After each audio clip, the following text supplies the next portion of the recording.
Listen, I love to joke and play around, but I do not want my joking and playing around to take away from the seriousness and sensitivity of this video.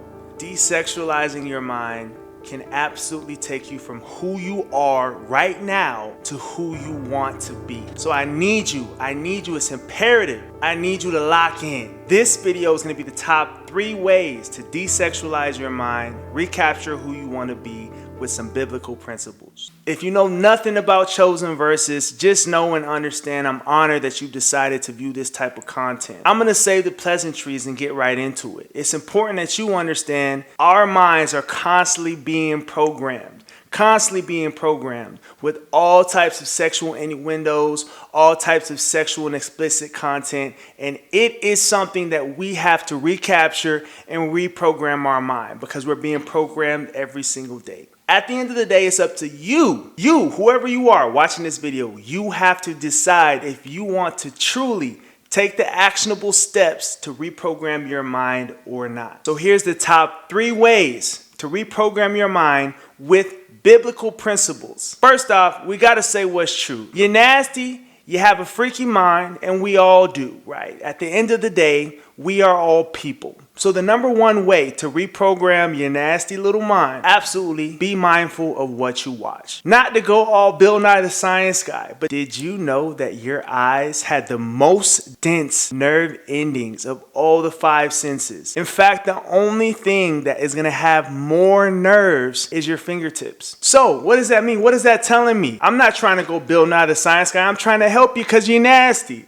So what that really means, and keep in mind, I like to make jokes, but this is a serious and very sensitive topic. What you watch and what you see absolutely is going to determine how sexualized your brain is or not. In this world where everything from TV ads to billboards, things we see everywhere are constantly filled with sexual innuendos and things that are trying to program your mind. The key phrase that you hear all the time is sex sells. That's what you probably heard. At the end of the day, you have to decide to reprogram your mind and choose to filter the content and things that you are watching and taking in and seeing on your day-to-day, everyday life. So a quick verse I absolutely want to read to you because this is chosen verses. We got to put the biblical principles in there. Is Psalms 101:3. I will not set before my eyes anything that is worthless. I hate the work of those who fall away. It shall not cling to me. The key thing that I'm getting there is the worthless line. I will not set my eyes on anything that is worthless. We are taking in so much content that is not building us. It's not making us better. It is only tearing us down. So I want you to decide and see you need to monitor what you watch. And one of the other steps is going to help you do that. So stay tuned. The second way to absolutely desexualize your mind and recapture and reprogram your life is definitely understanding you need to monitor your thoughts.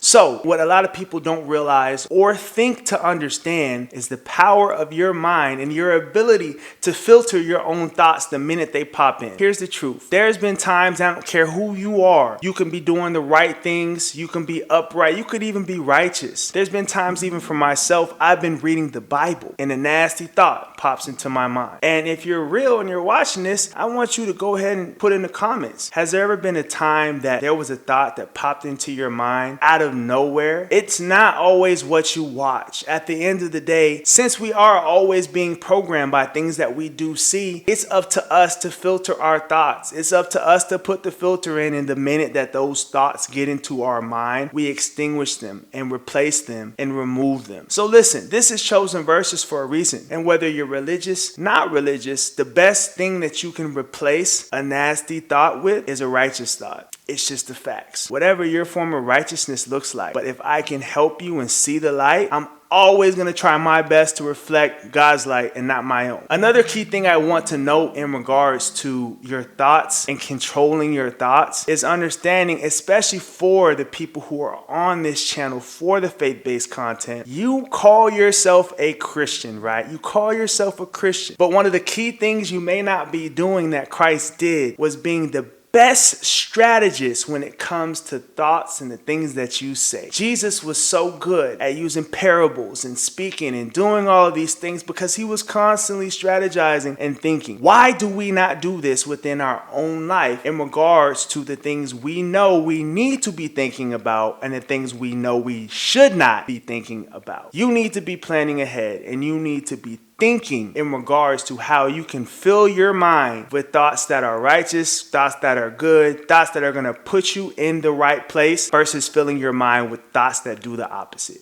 Period. And then, of course, number 3, it's all about what you do. Out of all 3 steps, even though I saved this for number 3, this is probably the most important step because I'm sure you've heard the phrase, actions speak louder than words. If you haven't heard that, maybe you lived in Bikini Bottom under a rock. I don't know. But at the end of the day, actions speak louder than words. So we can talk about desexualizing our brain all day, but it's up to you. It's up to you to change the algorithm. Do you know what that means? Do you know what changing the algorithm means? I know you got to if you have social media. In social media, they have this algorithm, and the algorithm adjusts to you. It adjusts to what you watch. So when you first get a new Instagram account or something like that on your phone, what's going to happen is if you go to the Explore page, you're going to get what they think everybody likes. That's what's going to be your initial Explore page. And then after that, they're going to start curating that Explore page based on things they think you like because you clicked on it. So your actions matter. If you're struggling with your mind being over-sexualized and constantly overstimulated, one key thing, since we mentioned Instagram, that I love is the not interested button. And I mentioned this in another video. Your actions matter. If you're truly serious about desexualizing your mind, it's so essential. Why don't you do this next time you open up your phone? When you go to your Explore page, if you're a man or a woman, let's talk to the men for a second. If you see booties and nakedness and all that everywhere, you need to start hitting not interested. And the more you do that, the less of that you will see. And things you want to see, you need to start liking those pictures, right? If you see Bible verses, if you're a sports guy and you see sports, start liking that. And over the next 30 days, your algorithm is going to change. Imagine if we decided to put the algorithm into real life in all things that we do. Could you imagine? Could you imagine if you get that late night text, right? Or that late night call, and it's somebody that you've been trying to get away from. Imagine if you hit the not interested button, the decline button, the left on red button, right? Or let's change it to something that maybe people don't see as much in regards to our actual actions. Imagine you get that urge, right? Or you have a need. Maybe you're single, married, whatever it may be. We have needs. Let's just be realistic about that. You get that need. Imagine if you hit the not interested button mentally, right? Imagine if you told yourself, no, I don't, and filled that thought and replaced it with something righteous. It's up to us to change the algorithm. And these actionable steps may seem so blanketed and so simple, but I want you to ask yourself this if you're watching this video. Are you doing them? If you're watching this video, you're watching it for a reason. And there's probably some intent within you that wants to desexualize your mind and make better choices and make change for the better. If you're still here, that's a perfect indicator that there's a reason and you're supposed to be here. So before you pass any judgment, I need you to go ahead and try these 3 actionable steps, because monitoring your eyes, filtering your thoughts, and then absolutely putting everything into action so that the eyes, the thoughts are all on the same page, I guarantee is going to help you desexualize your mind and change you from who you are right now to who you want to be. Before we go, I do want to drop a couple more verses because I know I was really light on the verses. But 2 Corinthians 10:5 says, we demolish arguments and every pretension that sets itself up against the knowledge of God. And we take captive every thought to make it obedient to Christ. Take captive your thought life. You absolutely have the power to do so. Romans 12:2. Do not conform to the pattern of this world, but be transformed by the renewing of your mind. Then you will be able to test and approve what God's will is. His good, pleasing, and perfect will. Change the algorithm. That's exactly what I see in this verse. Don't conform. Don't be like everyone else. Recapture and reprogram your mind. You have the power to do so. Thank you so much for tuning in to Chosen Verses.